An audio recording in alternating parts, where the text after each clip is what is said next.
നമസ്കാരം. Raf talk ഫുട്ബോളിലേക്ക് അവർക്കും സ്വാഗതം. വെയിറ്റ്, കാർലോ അഞ്ചലോട്ടി ഞങ്ങൾ ഇതാ നിങ്ങളെ തേടി വരുന്നു. വാവ്.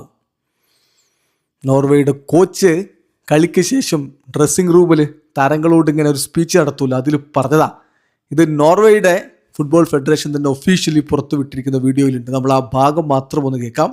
അദ്ദേഹം പറയുന്നു, I dag skal dere nyte. And wait, Carlo Ancelotti, we're coming for you.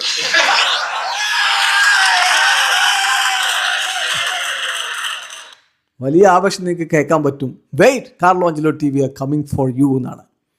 ഞങ്ങൾ ഇതാ വരുന്നു, കാത്തിരുന്നോ അഞ്ചലോട്ടി, ബ്രസീലിയൻ ടീമേ നിങ്ങൾ കാത്തിരുന്നോ, ഞങ്ങളിതാ നിങ്ങളെ തേടിയെത്തുന്നു. വാവ് വാവ്. അത് അദ്ദേഹം പറയുമ്പോൾ ആ ഡ്രസ്സിംഗ് റൂമിൻ്റെ ഒരു ആവേശം നോക്കണം. അദ്ദേഹം പറഞ്ഞ മുഴുവൻ വാക്കുകളിലേക്ക് കൂടി നമ്മളൊന്ന് പോവുകയാണ്.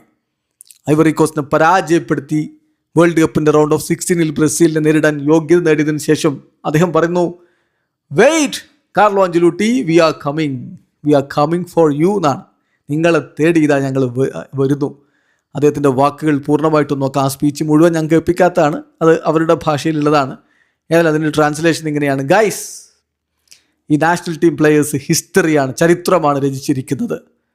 അത് ഫുട്ബോളിൻ്റെ മാത്രം ചരിത്രമല്ല, നോർവേ എന്ന രാജ്യത്തിൻ്റെ മുഴുവൻ ചരിത്രമാണ് എഴുതിയിരിക്കുന്നത്. This is something huge. ഇതിനി ഒരിക്കലും വീണ്ടും ആവർത്തിക്കില്ല. നമ്മൾ ഇനി ഒരിക്കൽ കൂടി റിപ്പീറ്റഡ്ലി ഇത് എക്സ്പീരിയൻസ് ചെയ്യാനും പോകുന്നില്ല. 28 വർഷക്കാലത്തെ വേദന എല്ലാം നമ്മളിതാ കടന്നു വന്നിരിക്കുന്നു. ഞാനിപ്പോൾ ഫീൽ ചെയ്യുന്നത്, നിങ്ങളിപ്പോൾ ഫീൽ ചെയ്യുന്നത്, ഇറ്റ്സ് ഓവർ. അതിനി ഒരിക്കലും വീണ്ടും ആവർത്തിക്കുകയില്ല. തീർച്ചയായിട്ടും നിങ്ങളാണിത് ചെയ്തിരിക്കുന്നത്, നിങ്ങളാണിത് പോസിബിൾ ആക്കിയിരിക്കുന്നത്. ഓരോ നോർവേ താരത്തിന് വേണ്ടിയിട്ടും ഓരോ നോർവേക്കാരന് വേണ്ടിയിട്ടും നിങ്ങളാണിത് കണ്ടെത്തിയിരിക്കുന്നത്.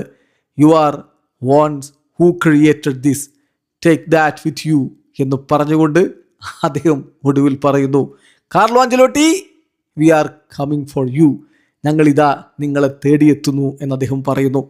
ഏതായാലും വലിയ ആവേശത്തിലാണ് നോർവേ എന്ന കാര്യത്തിൽ തർക്കമില്ല. എന്നാൽ കഴിയുമോ അവർക്ക് മിന്നും ഫോമിൽ നിൽക്കുന്ന ബ്രസീലിനെ പരാജയപ്പെടുത്താൻ? ഞായറാഴ്ചയാണ് ആ കളി, ജൂലൈ 5. പക്ഷെ നമുക്ക് ഇന്ത്യൻ സമയം പറയുമ്പോൾ ജൂലൈ 6 പുലർച്ചെയാണ് ഈ കളി നടക്കുന്നത്. ഒരു സൂപ്പർ പോരാട്ടം കാണാൻ കഴിയുമെന്ന പ്രതീക്ഷയിൽ ആരാധകരും കാത്തിരിക്കുന്നു. വീഡിയോ അവസാനിക്കുന്ന ഫുട്ബോൾ ലോകത്തെ കൂടുതൽ വിശേഷങ്ങളുമായി റാഫ് ടോക്സിൽ എത്താം.